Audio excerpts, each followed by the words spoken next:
Sensor ಇಲ್ಲದೆ ಎಲ್ಲ ತೋರಿಸೋ ವಿ ಚಾನಲ್ ತರ ಕೆಲಸ ಮಾಡುವಾಳು ನಾಳು.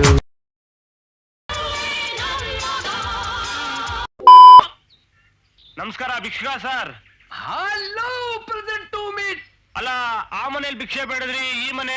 ಈ ಇಂಟರ್ವ್ಯೂನ ಮಾಡ್ತಾ ಇರೋದು ಉಪೇಂದ್ರ ಅವರು. ಅವ್ರದೇ ವಾಯ್ಸ್ ಕೇಳಿಸುತ್ತೆ ನಿಮ್ಗೆ. ಪಿಕ್ಚರ್ ನೋಡ್ಬೇಕಾದ್ರೆ ಗೊತ್ತಾಗುತ್ತೆ ದಟ್ ಇಂಟರ್ವ್ಯೂ ಮಾಡ್ತಾ ಇದ್ದು ಉಪೇಂದ್ರ ಅವರೇ ಅಂತ. ಹೊರಗಡೆವ್ರು ಯಾರಾದ್ರೂ ನಮ್ ಮನೆಗ್ ಬಂದಾಗ ನಾವು ಒಂದ್ ರೇಂಜ್ ನಲ್ಲಿ ಇದೀವಿ ಅಂತ ತೋರ್ಸ್ಕೊಳಕ್ಕೆ. ಓಹೋ, ಬಹಳ ಒಳ್ಳೆ ತಲೆ ಬಿಡಿ ನಿಮ್ಗೆ. ಲಿಟ್ರಲ್ ಆಗಿ ಮಿಡಲ್ ಕ್ಲಾಸ್ ಮೆಂಟಾಲಿಟಿ ಯಾವ ತರ ಇರುತ್ತೆ ಅಂತ, ದುಡ್ಡು ಉಳ್ಸಕ್ಕೋಸ್ಕರ ಜನ ಏನೇನೆಲ್ಲ ಮಾಡ್ತಾರೆ ಅನ್ನೋದನ್ನ ಇಂಡೈರೆಕ್ಟ್ ಆಗಿ ಫೋರ್ ಶಾಡೋ ಆಗಿ ತೋರಿಸಿರೋದು. ಇದು ಮಿಡಲ್ ಕ್ಲಾಸ್ ಫ್ಯಾಮಿಲಿ ಅವ್ರಿಗೆ ತುಂಬಾ ನೀಟಾಗಿ ಅರ್ಥ ಆಗುತ್ತೆ. ಇವಳು ನೋಡ್ರಿ ಕಣ್ಣೇ ಇಲ್ಲ, ಇವಳು ನೋಡ್ರಿ ಒಳ್ಳೆ ತುರಿಯ ಮನೆ ಇದ್ದಂಗ ಅವಳೆ, ಇವಳು ನೋಡ್ರಿ ಒಳ್ಳೆ ಕ್ಯಾಬ್ರೆ ಡ್ಯಾನ್ಸರ್ ಇದ್ದಂಗ ಅವಳೆ. ಏನೇ ಅನ್ನಿ ಸಾರಿ, ನಗು ತಡ್ಕೊಳಕಾಯ್ತಲ್ಲ. ಸಾರಿ. ಇಟ್ ವಾಸ್ ಲೈಕ್ ಜಗ್ಗೇಶ್ ಅವ್ರಿಗೆ ಗೊತ್ತು ಯಾವ ತರ ಕಾಮಿಡಿ ಮಾಡ್ಬೇಕು ಅಂತ ಅವ್ರಿಗೆ. ಬಿಕಾಸ್ ಯು ನೋ ಅವರ ಸೀನೆ ಹೆಂಗೈತೆ. ನಾನು ಏನ್ ಮಾಡ್ಲಿ, ಇದನ್ನ ಹಾಕ್ಬೇಕು ಅನ್ಕೊಂಡಿರ್ಲಿಲ್ಲ, but it was so funny. ಜಾಸ್ತಿನೇ ನಗು ಬರ್ತಿತ್ತು, ಅದಕ್ಕೋಸ್ಕರ ಹಾಕ್ದೆ. ಪಿಕ್ಚರ್ ತೋರಿಸಿ ಅಥವಾ ಪುರಾಣ ಹೇಳ್ತೀಯಾ? ಮಧ್ಯೆ ಮೈಕ್ ಹಿಡ್ಕೊಂಡು ತರಲ ಪ್ರಶ್ನೆ ಹಾಕ್ತಾ ಇದೆಯಲ್ಲ, ಯಾವನೇ ನೀನು? ಈ ಸೀನಲ್ಲಿ ಲಿಟ್ರಲಿ ಉಪೇಂದ್ರ ಇಂಟ್ರೊಡಕ್ಷನ್ ಆಗುತ್ತೆ, ಬಟ್ ಅದನ್ನ ನಾನು ತೋರ್ಸಕ್ಕಾಗಲ್ಲ, ಯಾಕಂದ್ರೆ ಕಾಪಿರೈಟ್ ಕ್ಲೇಮ್ ಆಗ್ಬಿಡುತ್ತೆ. ಆಮೇಲೆ ಯಾಕೆ ಬೇಕು ಅಲ್ವಾ? ಸೊ ಅದನ್ನ ನೋಡ್ಬೇಕು ಅಂದ್ರೆ ಒಂದು ಲಿಂಕ್ ಕೊಡ್ತೀನಿ ಕೆಳಗಡೆ ಕಮೆಂಟ್ ಸೆಕ್ಷನ್ ಅಲ್ಲಿ. ಅದು 4th ವಾಲ್ ಅಂತ, ಆದ್ರೆ ಪರ್ಟಿಕ್ಯುಲರ್ ಆ ಸೀನ್ ಬಗ್ಗೆ ಮೆನ್ಷನ್ ಮಾಡಿದೀನಿ. ಅದ್ರಲ್ಲಿ ಹೋಗ್ಬಿಟ್ಟು ನೀವು ನೋಡ್ಕೋಬಹುದು. ಓಕೆ, ಬನ್ನಿ.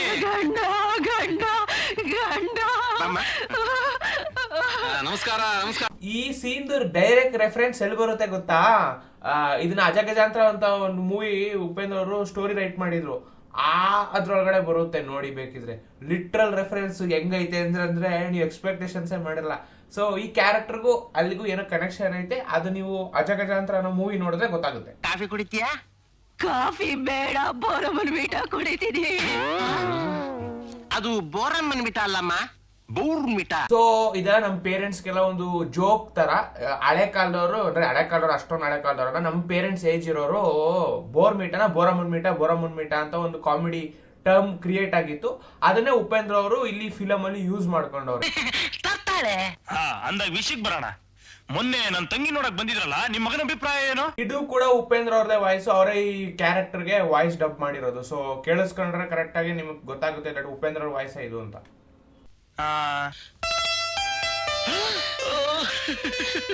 ತಗೊಳ್ರಿ ಉಂಗ್ರಾನ. ಸೊ ಮಿಡಲ್ ಕ್ಲಾಸ್ ನ ಹೆಂಗೆ ಮ್ಯಾನಿಪುಲೇಟ್ ಮಾಡ್ಬೋದು ಅಂದ್ರೆ ಈ ತರ ದುಡ್ಡು ತೋರಿಸಿ ಅಥವಾ ದುಡ್ಡು ಕೊಟ್ಟಿ ಜನನ ಮ್ಯಾನಿಪುಲೇಟ್ ಮಾಡ್ತಾರೆ ಜನ ಅನ್ನೋದನ್ನ ಇಂಡೈರೆಕ್ಟ್ ಆಗಿ ತೋರಿಸ್ತಾ ಇರೋದು. ಸೊ ಉಪೇಂದ್ರ ಅವ್ರ ಮೇನ್ ಮೋಟಿವ್ ಇದ್ದಿದ್ದು ದುಡ್ಡೇ ಎಲ್ಲ ಅಲ್ಲ ಅನ್ನೋದನ್ನ ತೋರ್ಸೋದಕ್ಕೋಸ್ಕರನೇ ಈ ಫಿಲಂ ಮಾಡಿರೋದವ್ರು. ಈಗಿನ ಕಾಲದ ಹುಡುಗಿಯರು ರೋಡಿ ಬಂದ್ಬಿಟ್ಟಿದಾರಂತೆ. ಸ್ಟೈಲ್ ಮಾಡೋ ಹುಡುಗನ್ ಕಂಡ್ರೆ ಸಾಕು, ಲಬಕ್ ಅಂತ ಹಿಡಿದು ಒಳಗೆ ಹಾಕೊಂಡ್ಬಿಡ್ತಾರಂತೆ. ನೋಡಿ, ಆಗಿನ ಜನರೇಷನ್ ಅಥವಾ ಈಗಿನ ಜನರೇಷನ್ ಯಾವ್ದೋ ಜನರೇಷನ್ ತಗೊಳ್ಳಿ, ಹೆಂಗೆ ಜನ ಎಷ್ಟು ಈಸಿಯಾಗಿ ಮ್ಯಾನಿಪುಲೇಟ್ ಆಗೋಯ್ತಾರೆ. ಯಾವ್ದೋ 3ನೇ ವ್ಯಕ್ತಿ ಬಂದ್ಬಿಟ್ಟು ಹೇಳಿದ್ಕೆ ಇವರು ಅನ್ಕೊಂಡ್ಬಿಟ್ರು, ನನ್ ಮಗನು ಹಾಳಾಗ್ಬಿಡ್ತಾನೆ, ನನ್ ಮಗನು ಎಕ್ಕುಟ್ಟೋಗ್ಬಿಡ್ತಾನೆ. ಅದಕ್ಕೆ ಹೇಳಿದ್ದು 3ನೇ ವ್ಯಕ್ತಿ ಮಾತನ್ನ ಕೇಳೋದ್ ಬೇಡ, ನಿಮ್ ಮಕ್ಳು ನೀವು ನೋಡ್ಕೊಳ್ಳಿ ಅಂತ ಅವ್ರು ಇಂಡೈರೆಕ್ಟ್ ಆಗಿ ತೋರಿಸ್ತಾ ಇರೋದು. ಬಟ್ ಏನಂದ್ರೆ ಇದು ಎಷ್ಟು ಈಸಿಯಾಗಿ ಮ್ಯಾನಿಪುಲೇಟ್ ಆಗ್ಬಿಟ್ರು. ಯಾರೋ 3ನೇ ವ್ಯಕ್ತಿ ಬಂದು ಹೇಳಿದ ತಕ್ಷಣ ನನ್ ಮಗನು ಹಿಂಗೆ ಮಾಡ್ಬಿಡ್ತಾನೆ, ಹಿಂಗೆ ಆಗ್ಬಿಡ್ತಾನೆ ಅನ್ನೋ ಭಯ ಬಂದ್ಬಿಡುತ್ತೆ. So this is what movie ತೋರಿಸ್ತಾ ಇರೋದವ್ರು. ನೋಡಿ ಎಷ್ಟು ಸಿಗ್ನಿಫಿಕೆನ್ಸ್ ಇದೆ. ಸಂಗೀತ ಕ್ಲಾಸಿಗೆ ಸೇರ್ಕೊಂತೀಯಾ? ಎಗರಿಸಿ ಕುಂಡೆ ಮೇಲೆ ಒದ್ದೆ ಅಂದ್ರೆ ಬಾಯಲ್ಲಿರೋ ಹಲ್ಲೆಲ್ಲ ಉದ್ರಬೇಕು. ಬಾರಿ ಡೈಲಾಗ್, ಕುಂಡಿ ಮೇಲೆ ಹೊಡಿತೀನಿ ಅಂತ. ಸೊ ಕುಂಡಿ ಅಂತ ಎಷ್ಟೋ ಜನಕ್ಕೆ ಗೊತ್ತಿಲ್ಲ ಅಂದ್ರೆ ತಿಕಾನ ಕುಂಡಿ ಅಂತಿದ್ರ. ಸೊ ಇದೊಂದು ಕಾಮಿಡಿ ಸೀನು. ಲಿಟ್ರಲಿ ಫಾದರ್ ಮಗಂಗೆ ಹೇಳ್ತಾರೆ ಇದು. ಎಸ್ಪೆಷಲಿ ನಿಮ್ ಪೇರೆಂಟ್ಸ್ ಕೆಲವೊಂದೊಂದು ಟೈಮ್ ಕೋಪ ಬಂದಾಗ ಈ ತರ ಡೈಲಾಗ್ಗಳನ್ನ ಹೇಳಿರ್ತಾರೆ. ನಾನು ಮುಂದೆ ತೆಗಿತಾ ಇರೋ ಚಿತ್ರ ಬಗ್ಗಿ ನೋಡಿದ್ರೆ ಬಂಗಾರಾಗೆ ಬಾರ್ಸು ಅಂದ. ಏನ್ನ ಮ್ಯೂಸಿಕ್. ಈ ಸೀನ್ ಡಬಲ್ ಮೀನಿಂಗ್ ಆಗಿ ಹೇಳೋರೆ, ಬಟ್ ಇದನ್ನ ನೀವ್ ಯೋಚನೆ ಮಾಡಿ ಬಗ್ಗಿ ನೋಡಿದ್ರೆ ಬಂಗಾರ ಅಂತೆ. ಏನ್ ಬಗ್ ನೋಡಿದ್ರೆ ಏನ್ ಕಾಣಿಸ್ತದಪ್ಪ? ಸಾರಿ, ಬಗ್ಗಿ ನೋಡಿದ್ರೆ ಬಂಗಾರ ಅಂತ. ಅದನ್ನ ಬಾರಿಸ್ಬೇಕಂತೆ. ಏನನ್ ಬಾರಿಸ್ಬೇಕು ನೀವು ಯೋಚನೆ ಮಾಡಿ, ಜಾಸ್ತಿ ಯೋಚನೆ ಮಾಡಬೇಡಿ, ಗೊತ್ತಾಗುತ್ತೆ ನಿಮ್ಗೆ.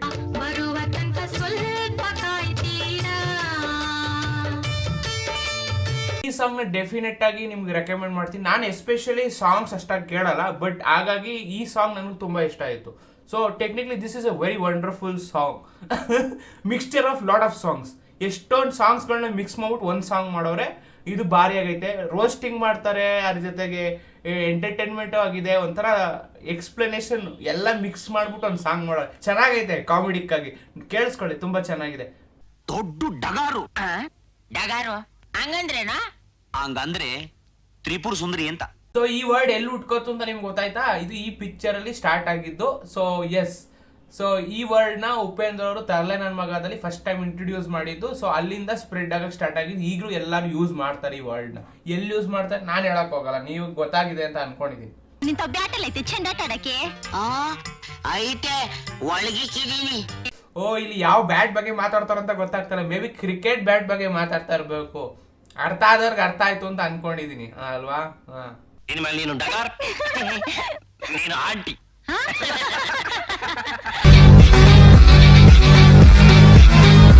ಮನೆ ಬಿಟ್ಟು ಓಡಿಸಿ ಇನ್ನೊಬ್ಬನ ದತ್ತು ತಗೊಂಡಾದ್ರೂ ಈ ಮದುವೆ ಮಾಡಿಸ್ತೀವಿ. ನಿಮ್ ಪೇರೆಂಟ್ಸ್ ಎಷ್ಟು ಬುದ್ಧಿವಂತರು ಅಂದ್ರೆ ಅವ್ರ ಲೈಫಲ್ಲಿ ಎಕ್ಸ್ಪೀರಿಯನ್ಸ್ ಸಿಕ್ಕಿರುತ್ತಲ್ವಾ, ಅದನ್ನ ಇಟ್ಕೊಂಡು ಅವ್ರು ಏನ್ ಮಾಡ್ತಾರೆ, ನಿಮ್ಮನ್ನ ಚೆನ್ನಾಗಿ ಬ್ಲಾಕ್ ಮೇಲ್ ಮಾಡಿ ಅವ್ರು ಮಾಡ್ಬೇಕಾಗಿರೋ ಕೆಲಸನ ಮಾಡಿಸ್ಕೊಳ್ತಾರೆ. ನೋ ಮ್ಯಾಟರ್ ನಿಮ್ಗೆ ಇಷ್ಟ ಇದೆಯೋ ಇಲ್ವೋ ಅದು ಸೆಕೆಂಡ್ರಿ. ಅವ್ರು ಬ್ಲಾಕ್ ಮೇಲ್ ಮಾಡಿ, ಇಲ್ಲ ನಾನು ಸತ್ತೋಗ್ಬಿಡ್ತೀನಿ, ಇಲ್ಲ ಅವ್ರು ಸತ್ತೋಗ್ಬಿಡ್ತಾರೆ, ಇಲ್ಲ ಅಂದ್ರೆ ನಿನ್ ಮನೆ ಬಿಟ್ಟು ಆಚೆ ಹೊಡಿಸ್ಬಿಡ್ತೀನಿ, ನೀನು ಆಯ್ಕೊಂಡು ತಿನ್ಬೇಕು, ನಿಂಗೆ ಆಸ್ತಿ ₹1 ಕೊಡಲ್ಲ, ಈ ತರ ಚಿಕ್ಕ ಪುಟ್ಟ ಬ್ಲಾಕ್ ಮೇಲ್ ಮಾಡಿನೇ ನೀವು ಅವ್ರಿಗೆ ಹೇಳಂಗೆ ಕೇಳೋ ತರ ಮಾಡ್ತಾರೆ. So they know how to control you. It's simple. ಇದನ್ನ ಅವರು ಒಂದು ಫಿಲಮ್ ಅಲ್ಲಿ ಒಂದು ಸೀನ್ ಆಗಿ ತೋರಿಸೋರು. ನೋಡಿ ಎಷ್ಟು ಬ್ಯೂಟಿಫುಲ್ ಆಗಿದೆ. ಇದು ರಿಯಲ್ ಲೈಫ್ ಅಲ್ಲಿ ನಡೆಯೋದು. ಅದನ್ನೇ ಅವರು ಒಂದು ಸೀನ್ ಆಗಿ ತೋರಿಸೋರು ಅಷ್ಟೇ. ನಾಳೆ ಮಧ್ಯಾಹ್ನ ಊಟದಲ್ಲಿ ಹಾಕಿ ಅವಳಿಗೆ ಕೊಡೋಣ. ಅವ್ರ ಅಣ್ಣ ಬಂದ್ ಕೇಳಿದ್ರೆ ಪಾತ್ರೆ ಮುಚ್ಚಿರ್ಲಿಲ್ಲ. ಇದು ಹೆಂಗೆ ರಾಂಗ್ ಇನ್ಫ್ಲುಯೆನ್ಸ್ ಆಯ್ತಾರೆ ಅನ್ನೋದನ್ನ ತೋರಿಸ್ತಾ ಇರೋದು. ಈ ಪಿಕ್ಚರು ಸೀರಿಯಲ್ಗಳಲ್ಲಿ ಈ ತರ ಸೀನ್ಗಳನ್ನ ಹಾಕ್ಬಿಟ್ಟು ಪಲ್ಯ ಹಾಕ್ಬಿಟ್ಟು ಸಾಯಿಸ್ಬಿಟ್ರೆ ಸತ್ತೋಯ್ತಾರೆ ಊಟದೊಳಗಡೆ ಅನ್ನೋದು ರೂಮರ್ಸ್ ಎಲ್ಲ ಹಬ್ಬಿಸ್ಬಿಟ್ಟು, ಅಂದ್ರೆ ಸಾಯ್ತಾರೆ ಹೌದು, but it's A wrong influence ಅಲ್ವಾ. ಅದರಿಂದ ಎಷ್ಟೊಂದು ಜನ ಅದನ್ನೇ ನಿಜ ಅನ್ಕೊಂಡು ಅದನ್ನ ಟ್ರೈ ಕೂಡ ಮಾಡ್ತಾರೆ. ಅದು ಮಾಡಬಾರ್ದು. ಅದಕ್ಕೋಸ್ಕರ ಅವರು ಇದೊಂದು ಸಿಗ್ನಿಫಿಕೆನ್ಸ್ ಆಗಿ ತೋರಿಸೋರೆ.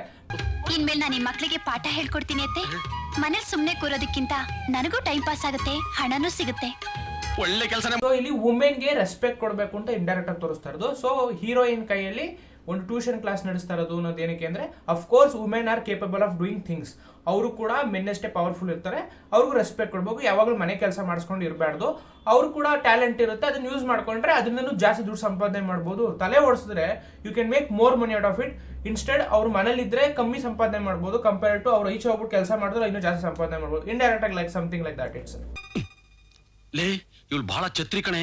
ನಮಗೆ ಈ ಜುಜ್ಬಿ ಹಣ ಕೊಟ್ಟು ಕಣ್ಣಿಗೆ ಮಣ್ಣೆ ಹಚ್ಚಕ್ಕೆ ಪ್ರಯತ್ನ ಪಡ್ತಿದ್ದಾಳೆ. ಹೌದೌದು.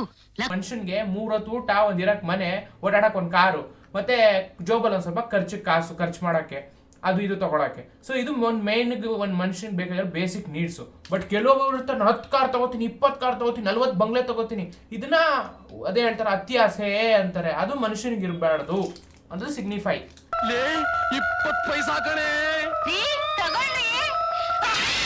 ಇಲ್ಲಿ ಗಾದೆ ಮಾತನ್ನೇ ರಿಯಲ್ ಆಗಿ ತೋರಿಸ್ತಾರಲ್ಲ ಸೀನ್ ಆಗಿ, ಅಂದ್ರೆ ಲಿಟ್ರಲಿ ಕಾಲ್ ಮೇಲೆ ಕಲ್ಲೆ ತಕೊಂಡಂಗೆ ಅನ್ನೋ ತರ ಕಾಸ್ಗೋಸ್ಕರ ಅವ್ರಿಬ್ರು ಸೇರ್ಕೊಂಡು ಅವ್ರ ಕಾಲ್ ಮೇಲೆ ಕಲ್ಲೆ ತಾಕತ್ತಾರೆ. ನಮ್ ಕಾಲೇ ಕಿತ್ತು ಹೋಗಿದೆ. ನೀನು ₹6 ಆಯಿಂಟ್ಮೆಂಟ್ ಅಂತೀಯಲ್ಲ, ಮಗನೇನೋ ನೀನು. ನೀನೇ ವಾಸಿ. ಅಬ್ಸರ್ವ್ ಮಾಡಿ, ನೀವು ದುಡ್ಡು ವೇಸ್ಟ್ ಮಾಡ್ರೆ ನಿಮ್ ಪೇರೆಂಟ್ಸ್ ಉಳಿಯುತ್ತೆ, ದುಡ್ಡೇನ್ ಮರದ ಮೇಲೆ ಬೀಳುತ್ತೋ ಹಂಗೆ ಹೆಂಗೆ ಅಂತೆಲ್ಲ ಬೈತಾರೆ. ಅದೇ ನಿಮ್ ಪೇರೆಂಟ್ಸ್ ನ ಯಾವ್ದೋ ಯೂಸ್ಲೆಸ್ ಥಿಂಗ್ಗೆ ವೇಸ್ಟ್ ಮಾಡ್ಕೊಂಡ್ ಬಂದ್ರೆ ನೀವು ಕೇಳಕ್ ಹೋದ್ರೆ, ಏಯ್ ಮುಚ್ಚ ಬಾಯ್, ನಿಂಗೇನೋ ಗೊತ್ತು ಹಂಗೆ ಹೆಂಗೆ ಅನ್ಬಿಟ್ಟು ಹಂಗೆ ದೋಸೆ ತಿರುವಾಕ್ಬಿಡ್ತಾರೆ. ಅಬ್ಸರ್ವ್ ಮಾಡಿ. ಮಾವ ಅತ್ತೆ,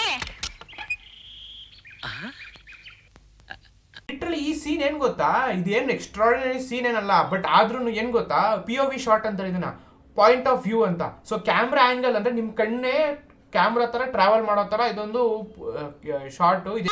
ಆಗಿದ್ದಾಗೋಯ್ತು, ಈಗ ನೀನು ವಾಪಸ್ ಹಳ್ಳಿಗೆ ಹೋಗು.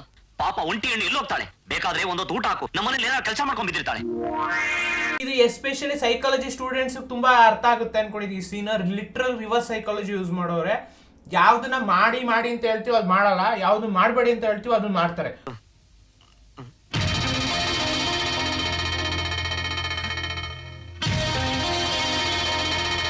ಇಲ್ಲಿ ಮಿಸ್ಇನ್ಫಾರ್ಮೇಶನ್ ಮತ್ತೆ ಮಿಸ್ಲೀಡಿಂಗು ಮಾಡೋದ್ರಿಂದ ಮಿಸ್ಅಂಡರ್ಸ್ಟ್ಯಾಂಡಿಂಗ್ ಕ್ರಿಯೇಟ್ ಆಗುತ್ತೆ. ಸೊ ಮಿಸ್ಅಂಡರ್ಸ್ಟ್ಯಾಂಡಿಂಗ್ ಕ್ರಿಯೇಟ್ ಆದಾಗ ಇಬ್ರು ಚೆನ್ನಾಗಿದ್ದವರು ಹಾಳಾಗೋಯ್ತಾರೆ. ನಾವಿಬ್ರು ಒಂಥರ ಕಾಲೇಜ್ ಮೇಟ್ಸ್, ಬಹಳದಿಂದ ಕಾಣಿಸ್ತಿಲ್ಲ, ಅದಕ್ಕೆ ಕೇಳಿದೆ. ಈ ಫೇಕ್ ಬಾಯ್ ಫ್ರೆಂಡ್ಗೆ ಕ್ಯಾರೆಕ್ಟರ್ ಏನಿದ್ದಾರೆ, ಆ ಕ್ಯಾರೆಕ್ಟರ್ ಕೂಡ ಉಪೇಂದ್ರ ಅವರೇ ವಾಯ್ಸ್ ಕೊಟ್ಟಿರೋದು. ಕರೆಕ್ಟ್ ಆಗಿ ಕೇಳಿಸ್ಕೊಂಡ್ರೆ ನಿಮಗೆ ಗೊತ್ತಾಗುತ್ತೆ ಉಪೇಂದ್ರ ಅವ್ರ ವಾಯ್ಸೆ ಅಂತ. ಇಲ್ಲಿರುವ ದೇವಸ್ಥಾನದ ಹತ್ತಿರವಾ, ಅಲ್ಲಿಂದ ಹೋಗಿ ಸ್ವರ್ಗದ ಬಾಗಿಲು ತಟ್ಟೋಣ. ಇದು ಅಗೇನ್ ಅಜಗಜಾಂತರದ್ದು ರೆಫರೆನ್ಸ್. ಇದು ಅಲ್ಲಿ ಒಂದು ಪೂರ್ತಿ ಸಾಂಗ್ ಐತೆ, ಸ್ವರ್ಗದ ಬಾಗಿಲು ತಟ್ಟೋಣ ಅಂತ. ಆಫ್ ಕೋರ್ಸ್ ಒಂದು ಆ ಕಡೆ ಒಂದು ಈ ಕಡೆ ಪಟ ಪಟ ಪಟ ಪಟ ಅಂತ ಆರೋಯ್ತು. ಇಬ್ರು ವ್ಯಕ್ತಿ ಕಿತ್ತಾಡ್ತವ್ರೆ ಅಂದ್ರೆ ಅದು ಮೂರನೇ ವ್ಯಕ್ತಿಗೆ ಲಾಭನೇ ಯಾವತ್ತಿದ್ರು ಅಷ್ಟೇ. ಯಾವುದೇ ಕಾರಣಕ್ಕೂ ಇಬ್ರು ಮಧ್ಯದಲ್ಲಿ ಕಿತ್ತಾಟ ಬರೋದೇ ಇಲ್ಲ, ನೋ ಮ್ಯಾಟರ್ ವಾಟ್. ಆದ್ರೆ ಅದು ಥರ್ಡ್ ವ್ಯಕ್ತಿಯಿಂದಾನೇ ಬರೋದು, ಮೂರನೇ ವ್ಯಕ್ತಿನೇ ಉಳಿ ಹಿಂಡೋದು, ಅದರಿಂದಾನೇ ಅವರಿಬ್ರು ಸಪರೇಟ್ ಆಗೋದು. ಇದನ್ನ ತಲೆಯಲ್ಲಿ ಇಟ್ಕೊಳ್ಳಿ. ಕೆಟ್ಟೋಗಿರ್ಬೋದು ನಿಜ, ಆದ್ರೆ ನಾನು ಒಬ್ಬನೇ ಕಣೆ ಅವ್ರ ಮಗ. ಸೊ ಇದನ್ನ ಅವ್ರು ಸಿಗ್ನಿಫೈಡ್ ಆಗಿ ತೋರಿಸ್ತಾ ಇರೋದು. ಇವನ್ ಇಫ್ ಇಟ್ಸ್ ಮಿಸ್ಟೇಕ್ ಯಾರಿಂದನೇ ಆಗಿರ್ಬೋದು, but even in the end ಅವ್ರು ನಮ್ಮ ಪೇರೆಂಟ್ಸೇ, ನಾವ್ರ ಮಕ್ಕಳೇ, ನೋ ಮ್ಯಾಟರ್ ವಾಟ್. ಆ ಲವ್ ಇದ್ದೇ ಇರುತ್ತೆ ಅನ್ನೋದನ್ನ ಇಲ್ಲಿ ಸಿಗ್ನಿಫೈ ಆಗಿ ತೋರಿಸಿರೋದು. ಅಗೇನ್ ಹಿಯರ್ ಉಪೇಂದ್ರ ಅವ್ರದ್ದು ವಾಯ್ಸ್ ಸಾಂಗ್ ಅಲ್ಲಿ ನೋಡಿ ಹೆಂಗೈತೆ ಸಿಗ್ನಿಫಿಕೆನ್ಸ್. ನಾನು ಹೇಳದ್ನಲ್ಲ, ಹುಡುಕ್ತೀನಿ, ಹುಡುಕ್ಬಿಟ್ಟು ಅದು ತೋರಿಸ್ತೀನಿ ನೋಡಿ, ಎಂಜಾಯ್.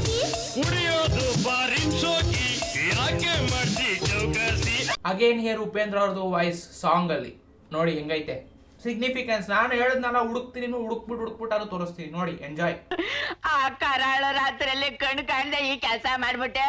ಆ ಖರ್ಚು ಸ್ಟಾರ್ಟಿಂಗ್ ಸೀನ್ ಅಲ್ಲಿ ನಾನು ಮೆನ್ಷನ್ ಮಾಡ್ದಂಗೆ ಟೆನ್ನಿಸ್ ಕೃಷ್ಣನೇ ಮೇನ್ ಕಲ್ಪ್ರಿಟ್ ಅಂತ ಇಂಡೈರೆಕ್ಟ್ ಆಗಿ ಮೆನ್ಷನ್ ಮಾಡಿದ್ರು ಉಪೇಂದ್ರ ಅವರೇ. ಒಂದು ಸಿಗ್ನಿಫಿಕೆನ್ಸ್ ಆಗಿ ಏನಪ್ಪ ಅದು, ಹೀರೋ ಅವ್ರ ಮಾವನ ಪಕ್ಕದಲ್ಲಿ ಕುಂಡಿಸ್ಬಿಟ್ಟು ಫೋರ್ ಶಾಡೋಯಿಂಗ್ ದಟ್ ಅವರೇ ಇವ್ರು ಅಳಿಯ ಆಯ್ತಾರೆ ಅಂತ ಇಂಡೈರೆಕ್ಟ್ ಫ್ಯೂಚರ್ ಅಲ್ಲಿ. ಸೊ ಶೋಯಿಂಗ್ ದಟ್ ಪ್ಯಾಟರ್ನ್, ಅರ್ಥ ಆಯ್ತಾ? ಅವತ್ತು ಕೂಡ ಎಣ್ಣೆ ಹೊಡ್ಕೊಂಡ್ ಬಂದಿರ್ತಾರೆ, ಅಬ್ಸರ್ವ್ ಮಾಡಿ ಆ ಸೀನ್ ಅಲ್ಲಿ. So it's like that.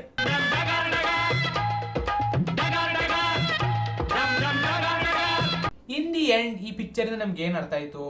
ಯಾವುದೇ ಕಾರಣಕ್ಕೂ ಏನಪ್ಪ ಅದು, ಹೆಣ್ಮಕ್ಳನ್ನ ಕ್ರಿಟಿಸೈಸ್ ಮಾಡಬಾರ್ದು ಒಂದು.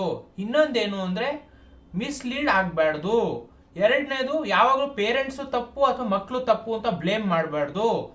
ಆಮೇಲೆ ಸಮ್ಟೈಮ್ಸ್ ಎಲ್ಲಾದು ಪರ್ಫೆಕ್ಟ್ ಅಂತ ಅನ್ಕೊಂಡೋದ್ರೆ ಅಲ್ಲೂ ಕೂಡ ದೇವ್ರ ಏನಾದ್ರು ಟ್ವಿಸ್ಟ್ ಮಡಗಿರ್ತಾನೆ ಅಂತ. ಆಮೇಲೆ ಇನ್ನೇನು ಅಂದ್ರೆ ಲೈಫಲ್ಲಿ ಅಪ್ಸ್ ಅಂಡ್ ಡೌನ್ಸ್ ಇದ್ದೇ ಇರುತ್ತೆ. ಅರೆ ದುಡ್ಡೇ ಎಲ್ಲ ಅಂತ ಅನ್ಕೊಳ್ಳೋದು ತಪ್ಪು. ಸೊ ಇದು ಇಷ್ಟು ಪೂರ್ತಿ ಮೆಸೇಜ್ ಇದ್ದಿದ್ದು ಈ ಪಿಕ್ಚರ್ ಅಲ್ಲಿ.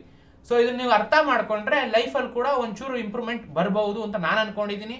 ಈ ಮೂವಿ ಕೂಡ ವೆರಿ ಹ್ಯೂಜ್ ಏನಪ್ಪ ಅದು, ಅದಕ್ಕೆ ಉಪೇಂದ್ರ ಅವ್ರನ್ನ ಸುಮ್ಮನೆ ಹೇಳಿಲ್ಲ, ರಿಯಾಲಿಟಿ ಕನ್ನಡಿ ತೋರಿಸ್ತಾರೆ ಅಂತ. ಇದು ಪೂರ್ತಿ ಪಿಕ್ಚರ್ ನೀವು ನೋಡಿದ್ರೆ ಗೊತ್ತಾಗುತ್ತೆ. ಇದೊಂದು ಕಾಮಿಡಿ ಬೇಸ್ಡ್ ಮೂವಿನೇ ಇರ್ಬೋದು, ಪೂರ್ತಿ ಕಾಮಿಡಿ ಇತ್ತು, ಬಟ್ ಓವರ್ ಆಲ್ ಆದ್ರೂ ಇದ್ರೊಳಗಡೆ ಒಂದು ಸಿಗ್ನಿಫಿಕೆನ್ಸ್ ಇತ್ತು. ಟು ಏನಪ್ಪ ಅದು, ಜಗತ್ತು ಗೊತ್ತಾಗ್ಲಿ ಈ ತರನು ಜನ ಇರ್ತಾರೆ, ಈ ತರನು ಕೆಲಸಗಳು ಮಾಡ್ತಾರೆ, ಅವರಲ್ಲೂ ಒಳ್ಳೆತನ ಅಂತ ಇರುತ್ತೆ, ಕೆಟ್ಟತನ ಅನ್ನೋದು ಎಕ್ಸಿಸ್ಟೆನ್ಸ್ ಅಲ್ಲಿ ಇರುತ್ತೆ ಅಂತ. ಇದು ನಿಮ್ಗೆ ಇಷ್ಟ ಆಗಿದ್ರೆ thanks for watching guys, and please do subscribe ಮಾಡ್ತಾ ಕಮೆಂಟ್ ಸೆಕ್ಷನ್ ಅಲ್ಲಿ ಹೋಗ್ಬಿಟ್ಟು ಇಷ್ಟ ಆಗಿದೆ ಅಂತ ಹೇಳಿ, ಇಷ್ಟ ಆಗಿಲ್ಲ ಅಂದ್ರೆ ಇಷ್ಟ ಆಗಿಲ್ಲ ಅಂತ ಹೇಳಿ. ಮತ್ತೆ ನೆಕ್ಸ್ಟ್ ಯಾವ್ದಾದ್ರು ವಿಡಿಯೋ ಮಾಡಬೇಕು ಅಂದ್ರೆ ಅದನ್ನು ಕೂಡ ಮೆನ್ಷನ್ ಮಾಡಿ. ಬಾಯ್ ಸರಿನಾ?